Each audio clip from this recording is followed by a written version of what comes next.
réceptionniste dans un hôtel. Je peux travailler aussi bien de 6 heures à 14 heures que de 14 heures à 22 heures ou encore de 22 heures à 6 heures.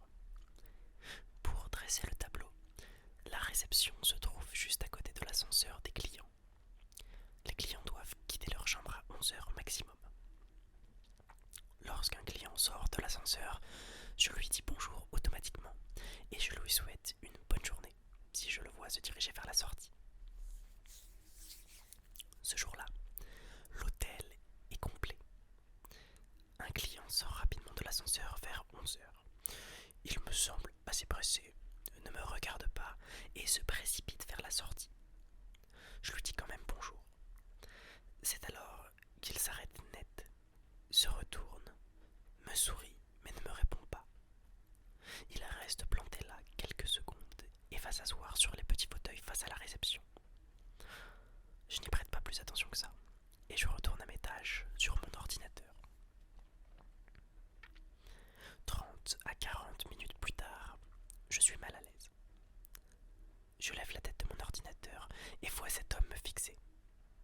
Je me fais la réflexion qu'il est étrange, mais je vois tellement de clients différents et parfois bizarres que je laisse couler. Les minutes passent et je constate que cet homme ne me quitte pas des yeux. Je suis de plus en plus mal à l'aise, alors je décide de me rendre dans la cuisine, derrière la réception, là où il ne peut pas me voir. Pendant plusieurs minutes, je nettoie la cuisine, plie les mops, je sais pas ce que c'est, j'imagine que c'est les draps, finis la planche du petit déjeuner, etc. Et au fond, je ne pense plus vraiment à mon inconnu étrange. Comme j'ai le thé un peu pris, donc vous pouvez certainement l'entendre, je vais boire un coup d'eau. ASMR des produits de la vie quotidienne, peut-être, oui, why not? Faire une vidéo un jour, un truc viral.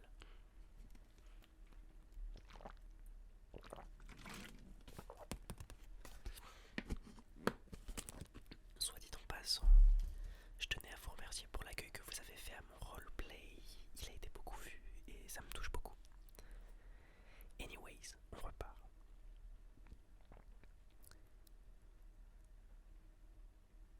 Ok, ok, je ne pense plus à l'inconnu étrange. Soudain, en levant la tête, je vois deux yeux dans l'entrebâillement de la porte qui me fixent. Je sursaute et me dirige vers l'homme. Je lui fais comprendre qu'il n'a pas le droit d'être là. Il répond pas, mais retourne dans le hall, très lentement. À chaque pas qu'il faisait, il se retournait pour vérifier que j'étais toujours là. Finalement, il retourne s'asseoir sur le fauteuil en face de la réception. Quelques minutes plus tard, je monte dans la lingerie du premier étage, refaire le plein de shampoing, gel douche et gobelet, afin que les femmes de chambre en aient toujours assez pour mettre dans les chambres des clients. Je range le linge qui traînait et sors de la pièce. En ouvrant la porte, je tombe nez à nez face à l'homme. Là, je commence à avoir peur. Je lui dis assez sèchement que si son séjour est terminé, il doit quitter l'hôtel. Il se dirige alors vers les escaliers sans me répondre encore une fois. Je veux être sûr qu'il quitte l'hôtel, alors je l'accompagne en veillant de rester derrière lui à une distance raisonnable. Il sort de l'hôtel et je suis soulagé. 1 heure et demie, voire 2 heures plus tard, je me rends aux toilettes du personnel qui se trouve au premier étage dans les vestiaires. Une des femmes de chambre est déjà à l'intérieur, alors j'attends. Machinalement, je regarde par la fenêtre du vestiaire qui donne sur le parking de l'hôtel. Au fond du parking, il y a 3 grosses bennes à ordures. Je vois que l'homme est accroupi derrière l'une d'entre elles. Un frisson énorme me parcourt alors le corps. J'ai très peur et je commence à me demander ce qu'il me veut. La femme de chambre sort des toilettes et je lui explique ce qui se passe depuis ce matin. Je vois qu'elle est encore plus effrayée que moi et me conseille d'appeler la police. Je retourne ensuite à la réception en envoyant un message dans une conversation à plusieurs sur Discord en expliquant tout ce qui se passe. Tout le monde me force à appeler la police. Peut-être qu'il est armé. C'est un tordu, peut-être un psychopathe. Appelle la police avant qu'il t'arrive quoi que ce soit, etc. Je me décide donc finalement, et plutôt logiquement, à les appeler. Je leur explique le souci et leur précise que cet homme est toujours derrière les bennes. Ils arrivent rapidement, en 10 minutes. Je les vois se diriger directement vers l'ébène. Un des policiers attrape l'inconnu par le bras et le menotte, après lui avoir parlé quelques secondes. Ensuite, un autre vient me voir et m'explique qu'il recherchait cet homme depuis ce matin. Ce n'était pas un client de l'hôtel, mais il était arrivé très tôt ce matin. Avant mon arrivée en fait, donc avant 6 heures. Et s'était caché dans l'hôtel. Dans son sac, il avait un couteau de cuisine. Soulagé, je me dis alors que cette histoire est terminée, et que je ne le verrai plus jamais. J'avais tort. 3 jours plus tard, je suis de l'après-midi. Ma collègue, qui était du matin, fait face à un homme qui n'arrêtait pas de répéter « Je veux voir Elodie ». Donc moi, je viens voir Elodie. Ma collègue est très étonnée. C'était la première fois depuis qu'on travaillait ensemble que quelqu'un venait me voir au boulot. Je n'aime pas trop mélanger vie privée et vie pro. Elle s'est donc méfiée et a préféré lui dire que je ne travaillais pas de la journée. L'homme s'est alors dirigé vers la sortie. Mais à l'entrée de l'hôtel, il y a un petit renfoncement où se trouvent des toilettes communes des clients. Durant le Covid, pour éviter toute infection, on les a condamnés. Ma collègue a entendu quelqu'un s'acharner sur la porte. Elle va voir et tombe sur l'homme qui me cherchait. Elle lui demande ce qu'il fait et l'homme répète de nouveau « Je viens voir Elodie ». Elle lui répond de nouveau que je ne bosse pas de la journée et l'homme s'en va. Seulement, 3 heures plus tard, ma collègue, sur le point de finir sa journée, nettoie son poste et tout en discutant avec un client habitué qui se rendait à sa voiture, se dirige vers l'ébène pour y jeter la poubelle. Arrivée à destination, elle sursaute et reste figée. L'homme qui me cherchait 3 heures plus tôt était accroupi derrière la benne. Voyant la peur dans les yeux de ma collègue, l'habitué force l'homme à partir en le menaçant. Si vous vous demandez comment il connaît mon nom, nous portons tous des badges à l'hôtel avec notre prénom inscrit dessus. Je me rends au travail à 14 heures et ma collègue m'apprend tout ce qui s'est passé plus tôt. Avec la description, je reconnais aisément l'individu qui m'avait suivi dans l'hôtel 3 jours plus tôt. Je lui explique alors ce qui m'était arrivé avant ses repos. Elle me conseille de rappeler la police et de leur expliquer ce qui se passe. Ce que je fais dans l'après-midi entre 2 arrivées.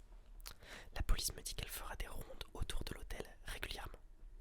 Bon, après cette journée, j'ai 1 semaine de vacances. En revenant, l'apprenti m'apprend qu'un homme se faisant passer pour un de mes amis et qui voulait me faire une surprise est passé à l'hôtel. Il a prétendu venir de loin, avoir perdu mon adresse et mon numéro de téléphone, puis a demandé à l'apprenti de lui redonner ses informations. L'apprenti, qui avait été mis au courant de ce qui s'était passé la semaine plus tôt, s'est méfié et lui a dit que c'était des infos sensibles et qu'il ne pouvait pas lui donner, mais qu'il pouvait m'appeler avec le téléphone de l'hôtel pour le lui passer ensuite. L'homme a refusé et est parti. Fin de mes vacances. Je ne revois pas cet homme pendant un moment. Je pensais que c'était enfin terminé. Mais un jour, alors que j'étais en train de former un stagiaire, elle me signifie que cet homme me fixe à l'entrée de l'hôtel, dans l'angle mort. Je fais le tour du bureau et constate que c'est encore lui. La colère monte. Je ne sais pas ce qui m'a pris, mais j'étais furieuse. Je me suis mise à courir vers lui. L'homme s'est mis à courir vers la sortie. Je le rattrape au niveau de la grille du parking et lui mets un coup de poing en plein visage. L'homme se met à saigner du nez, m'insulte et s'en va en courant. Les jours qui ont suivi ont été angoissants. J'avais peur qu'il veuille se venger. Je me suis souvenu après que la première fois, la police avait quand même trouvé un putain de couteau de cuisine dans son sac. J'étais vraiment pas bien. Je ne voulais plus aller au travail, plus sortir de chez moi, mais mon copain m'a rassuré. Enfin, un jour, la police appelle à l'hôtel pour signifier que je n'aurais plus de problème avec l'homme. Ils l'ont arrêté, car il était dangereux pour les autres. Ils l'ont trouvé en possession d'armes blanches. Le policier m'explique que l'homme avait eu des propos incohérents, qu'il criait au complot, et que c'était la faute des extraterrestres. Enfin, ça n'avait aucun sens. Lorsque la police lui a demandé ce qu'il voulait, il a juste répondu par un sourire. Il a été interné dans un centre psychiatrique sécurisé. Je ne saurais donc jamais ce qu'il me voulait. Et c'est la fin de cette première histoire.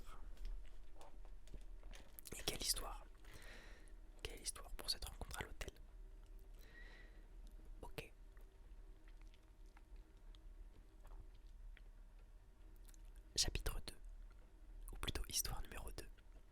La belle famille maudite.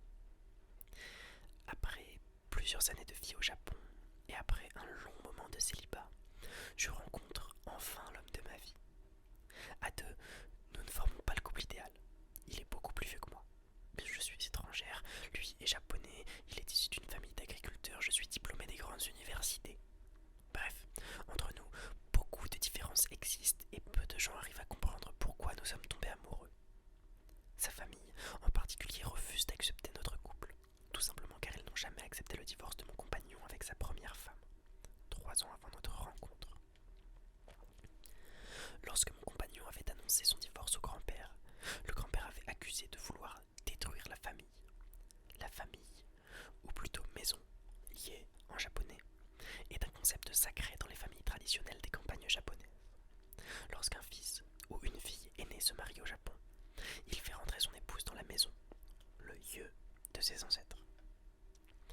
Tout naturellement, son ex-femme était devenue partie intégrante du yeux des grands-parents. Alors, lorsque les deux divorcèrent, le grand-père prit cela comme un affront et une injure envers le yeux et les ancêtres. De là éclata une dispute.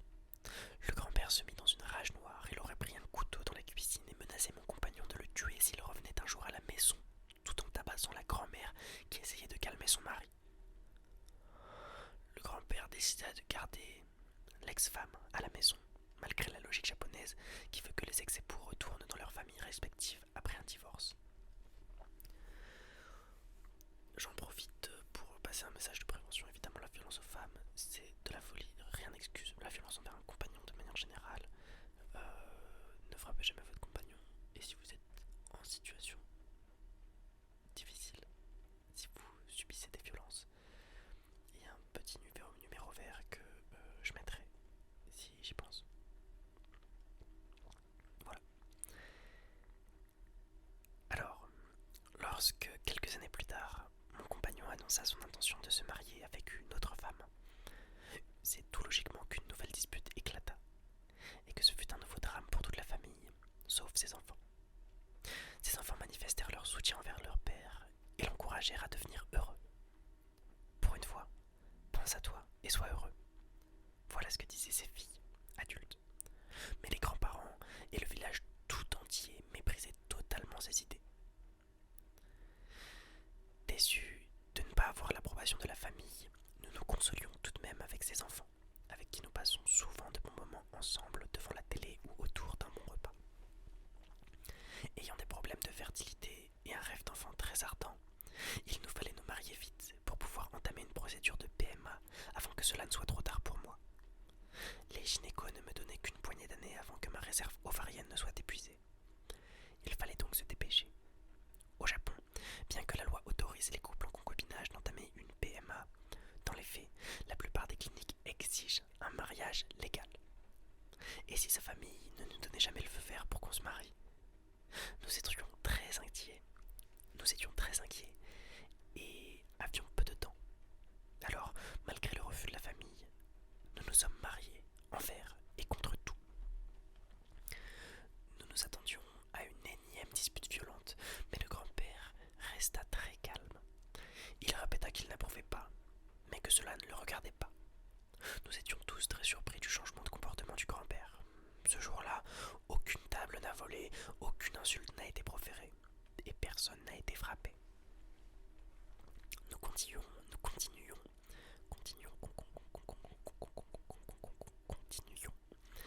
à vivre notre bonheur, à avoir des bons moments de rigolade avec ses enfants, et essayons d'avoir un bébé. J'ai fait 2 fausses couches consécutives. Il nous fallait faire très attention durant la grossesse, car le moindre stress pouvait compromettre la santé du bébé. Alors, lorsque je suis tombée enceinte une 3e fois, nous étions très rigoureux. Pas de stress, pas de déplacement brusque non plus, ni d'effort. J'arrive à dépasser 10 semaines, et mon ventre commence à se voir, car c'était des jumeaux. Impossible à cacher, il nous fallait donc faire l'annonce à ses enfants, et surtout à sa famille. Ses enfants se réjouissent et nous félicitent. Mais l'annonce de la nouvelle provoqua une grosse colère dans son village natal. Nous n'en faisons pas grand cas. Nous avions rempli notre devoir de mettre la famille au courant, mais nous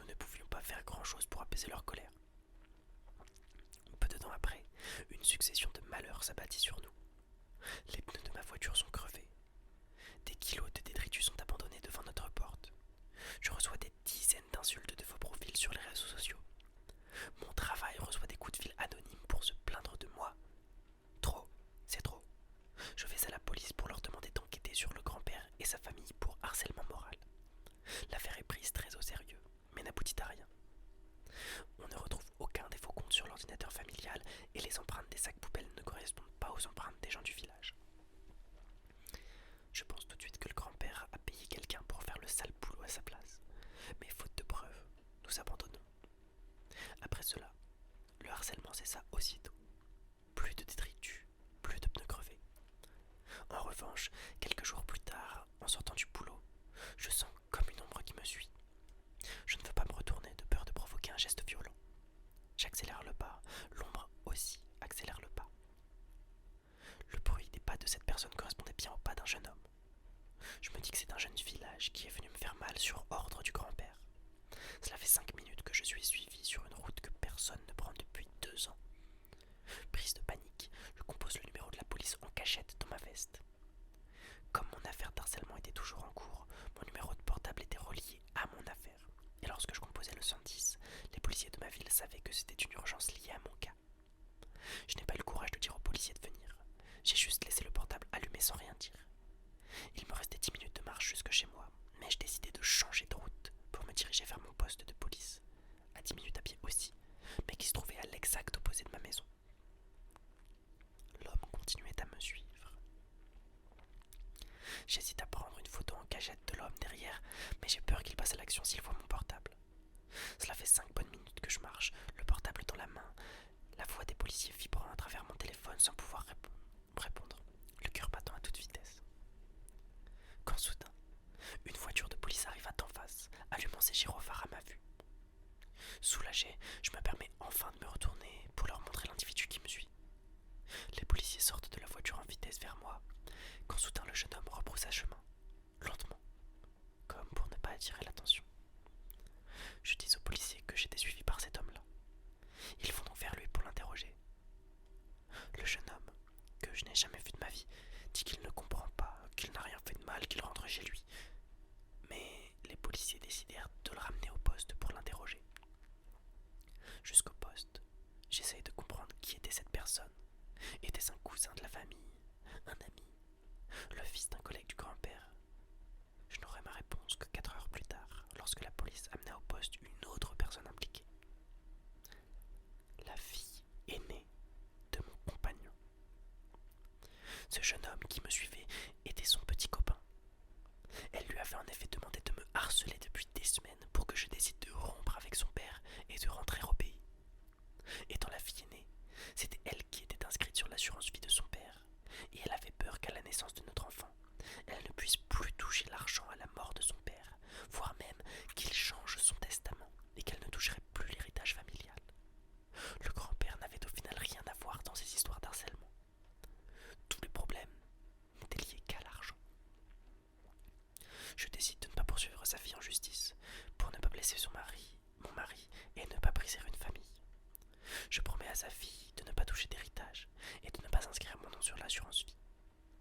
Bien que nous ne soyons pas vraiment de grandes copines depuis ces épisodes, la relation s'est apaisée et nous faisons chacun notre vie de notre côté. J'ai malheureusement perdu mes jumeaux, mais nous reprenons les essais bébés plus sûrs de nous que jamais, blindés par cette expérience compliquée. Encore une histoire de malade. J'aime beaucoup le petit twist un peu à la fin, un peu en mode cinéma. J'aime beaucoup.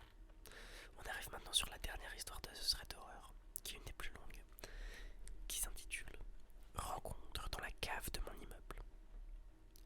Bonjour à toutes et tous. Je m'appelle Sandra, j'ai 25 ans et mon histoire s'est passée il y a quelques mois, durant l'hiver. Pour contextualiser, je travaille actuellement à 2 heures de mon lieu d'habitation. Quand on aime, on ne compte pas. Je travaille dans le milieu médical et mes horaires commencent à 6h30 et terminent, avec un peu de chance, à 19h. Ce qui, comme vous l'aurez compris, me pousse à partir très tôt de chez moi, autour des 4h du matin en général. J'ai la chance d'habiter dans un petit quartier tranquille en campagne où il y a généralement peu d'incidents. Nous sommes donc dans la période de l'année où le matin, le soleil se lève très tard et où il fait nuit très vite. C'est important pour la suite de l'histoire. Et comme chaque matin, le moment ma voiture. En effet, peut-être un peu trop addict aux threads d'horreur, je deviens un peu parano et me sens rassuré que lorsque j'arrive dans ma voiture sans avoir croisé de potentiels clients du bar qui se situe en bas de notre immeuble. Je descends donc par le chemin de la cave pour éviter de passer devant le bar et donc de faire de mauvaises rencontres, gens alcoolisés, sous drogue ou simplement un peu lourds. Ce matin-là, je descends comme d'habitude les escaliers qui mènent à la cave et allume la lumière, plutôt faible, qui éclaire les couloirs du sous-sol. Il y a souvent des bruits d'eau qui passent dans les canalisations ou le bruit du réchaud, mais rien de bien alarmant. J'atteins le bas de l'escalier quand j'entends, semblerait-il, des bruits un peu anormaux.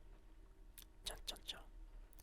On aurait dit que quelqu'un se balade dans la pièce du fond, où se trouvent les boxes des caves. Je me dis que c'est sans doute mon imagination, et qu'à cette heure-ci, dans le noir, il n'y a aucune raison que quelqu'un se balade dans les caves de mon immeuble. Je poursuis donc mon chemin et cette fois, j'entends quelqu'un tousser. Ce n'était pas une simple toux, ça sonnait vraiment l'impression de quelqu'un de malade, ou du moins qui est tabagique. Tabagique. Je presse le pas et me dépêche de sortir de la cave aussi vite et aussi discrètement que possible pour ne pas avoir à tomber sur cet mystérieux inconnu. Le stress me gagne, mais le haut des escaliers est proche. Je monte les 3 marches qu'il me reste avec toutes mes affaires. Je cours jusqu'à ma voiture et manque de me casser la figure sur le sol glissant et les routes pas encore bien dégagées. Et j'entends cet inconnu continuer de tousser derrière moi et commencer à parler de manière très confuse. Sa voix se rapproche et je me sens en danger. Ne sachant pas qui se trouve là, je pense simplement que c'est probablement un sans-abri qui essaie de trouver un endroit à l'abri du froid ou une personne alcoolisée qui rôde dans les couloirs de la cave. L'un dans l'autre, il faut absolument que je monte dans ma voiture et que je dégage. Arrivé au pied de ma voiture, celle-ci est recouverte de neige et les vitres sont gelées. Il faut que je déneige donc tout ça avant de partir. Vite, vite, vite, vite. J'ouvre le coffre et jette toutes mes affaires à l'intérieur. Le stress me gagne et la personne est en train de monter les escaliers dans ma direction. J'aperçois à peine sa silhouette. Je vois que c'est un homme et que celui-ci semble négligé, et certainement sous drogue ou sous alcool. J'essaie de monter dans ma voiture et de partir quand celui-ci arrive à une dizaine de mètres de moi et m'interpelle. Il commence alors à me hurler dessus et à m'insulter parce que je l'ai dérangé en passant par la cave. Il profère des menaces et commence vraiment à s'agiter. La peur me gagne. Je suis tétanisé. Il est 4 heures du matin. Il fait nuit, personne dans la rue. Toutes les fenêtres sont fermées à cause du froid et personne n'entend. Je suis coincé. J'arrive enfin à sortir quelques mots et lui dis que je suis désolé de l'avoir dérangé, que je cherchais seulement à aller travailler et que je vais partir tout de suite. L'homme continue de tenir des propos incohérents. Il semble s'adresser à une tierce personne. Cependant, je suis seul. C'est quoi ce putain de délire? Je constate que le dialogue n'est pas possible et je crains vraiment la réaction qu'il peut avoir. Ma voiture n'étant bien évidemment pas encore dégagée, je ne peux donc pas monter dedans sans voir où je vais ou sans risquer un accident. Je décide de fermer ma voiture et de faire le tour de l'immeuble en courant pour retourner m'enfermer chez moi et appeler la police. Je cours le plus vite possible, toujours sur le sol glissant, et l'inconnu me suit. Je passe devant le bar et je vois un groupe de jeunes hommes qui finissent tranquillement leur soirée. La porte de l'entrée est fermée et dans la panique, je n'arrive pas à trouver la bonne clé pour la mettre dans la serrure. Je suis coincé. Mon seul réflexe, aussi bizarre soit-il, je cours en direction du groupe d'hommes et leur demande de l'aide. Bon non, c'est pas si bizarre, franchement c'est pas bizarre. Ces derniers me demandent si je veux appeler la police et je leur dis que je le ferai, mais que là maintenant, je dois absolument aller travailler. Ils me raccompagnent jusqu'à ma voiture, m'aident à la déneiger et me voilà parti. Pour conclure cette histoire, j'ai parlé avec un de mes amis policiers pour lui expliquer ce qui m'est arrivé et il m'a dit que malheureusement, à part porter plainte contre X, l'affaire risque de ne jamais aboutir. Je ne sais toujours pas aujourd'hui qui était cette personne. Que me voulait-elle? Et j'appréhende toujours de passer par la cave et même d'y aller en journée. Je remercie en revanche infiniment les jeunes qui ont su agir et me venir en aide. Je passe désormais toujours par le bar et suis rassuré quand je vois des gens sur la terrasse. Merci d'avoir lu mon histoire jusqu'au bout. Sandra. C'est donc la fin de ce thread d'horreur. J'espère qu'il vous a plu.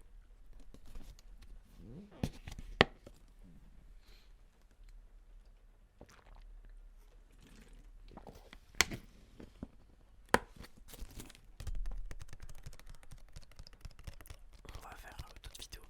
N'hésitez pas à me proposer des vidéos en commentaire, des trucs qui vous plairaient, des idées à droite à gauche. Sinon, moi je suis plein d'idées.